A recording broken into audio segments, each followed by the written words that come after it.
సరే మన జీవీఎంసీ పనులు రోజు ఉదయం వస్తున్నాయి కదమ్మా. చెత్తమ్మ అనుకుంటూ చెత్తపల్లి ఉదయాన్నే జీవీఎంసీ వస్తున్నాయి. ఏదో చెప్పండి ముందుకు రామ్మా, అందరూ కనపడతావా? మరి వస్తున్నప్పుడు ఇంట్లో ఉన్నటువంటి చెత్తలంతా కూడా వంటింట్లో కలిగినటువంటి తడి చెత్త, పొడి చెత్త, ప్రమాదకరమైన చెత్తలు వేరు చేసి కాస్త మన జీవీఎంసీ పనికి అందించాలని జ్ఞానం మీకు ఉంటారు కదా.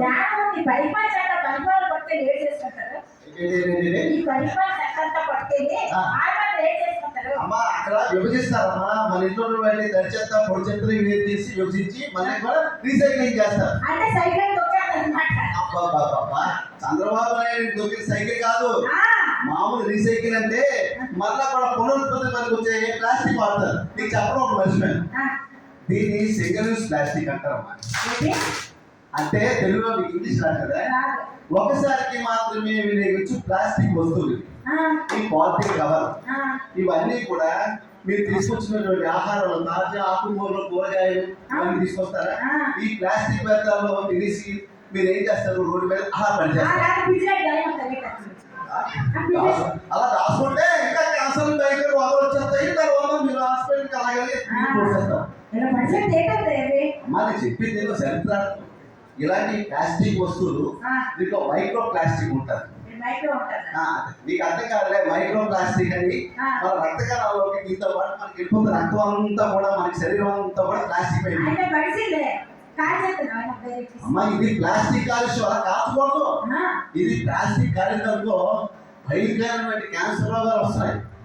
మరి అదే కాకుండా రోడ్డు మీద అలా ఎంతో పరిస్థితి అనుకోరు. బీచ్ రోడ్లో కానీ ఇది భూమిలోని కలదు, మరి సముద్రంలో ఎక్కువ కొన్ని వందల సంవత్సరాలు పడతాయి. మరి అంచేత మీరందరూ కూడా జీవీఎంసీ డబ్బాలో వేయాలి. పోనా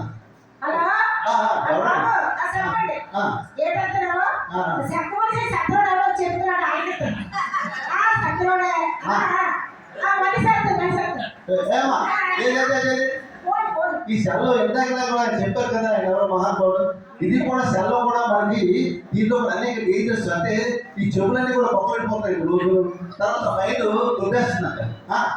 ఇది కాలుష్యమే. మరి మీకు తెలీదా? ఇవి కూడా ప్లాస్టిక్ కాలుష్యమే.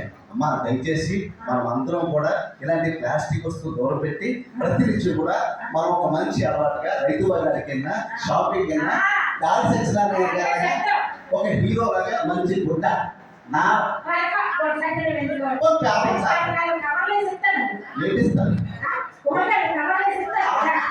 ప్లాస్టిక్ కూరగాయలు అలా టైంలో వడవో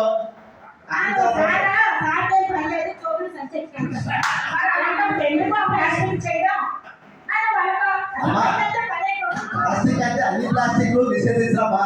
కుర్చీలు కూడా ప్లాస్టిక్ ఉన్నాయి, అది నిషేధించాలంటే ఫ్యాక్టరీ పడితే ప్రభుత్వం పడిపోతాయి. రైతారమ్మా కంపెనీ మూసారంటే ఒకసారి మూసారు. ముందు మనం బాధ్యతగా ఈ సింగిల్ యూజ్ ప్లాస్టిక్ ని మనం అవాయిడ్ చేయాలంటే మనం దాన్ని పారిపోయాలి. ప్లాస్టిక్ కాలుష్యం అర్థమైందమ్మా.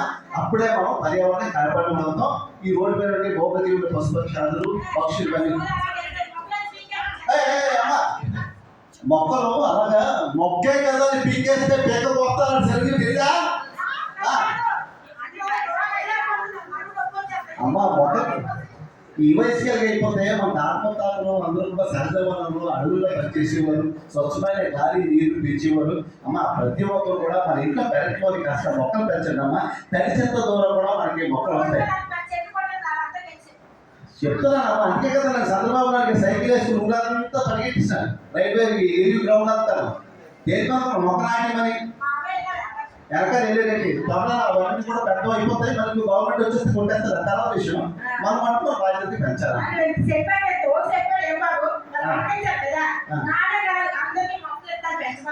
చేస్తారు. ఇప్పుడు పచ్చని చెట్లు, ప్రకృతి చెట్లు, పచ్చని మొక్కలు పెంచండి. దయచేసి మన ఆరోగ్యాన్ని కాపాడుకుందాం, మన భవిష్యత్తు తరాల కోసం. అది ఎవరి గురించి వదిలేయండి, మా పిల్లల భవిష్యత్తు కోసం.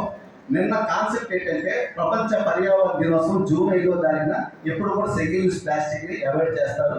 అయితే నిన్న ఏంటంటే మనకి ప్రకృతి ప్రేరణ, సహజ వనరులు వినియోగించుకోవాలని, వాతావరణం పరీక్షించుకోవాలని, ముఖ్యంగా గాలి వాతావరణం అందరూ కూడా అందాలని కోరుకుంటూ మరి సరదాగా మాత్రం అప్పుడుకప్పుడు అనుకోని ఏదో రమ్మన్నారు.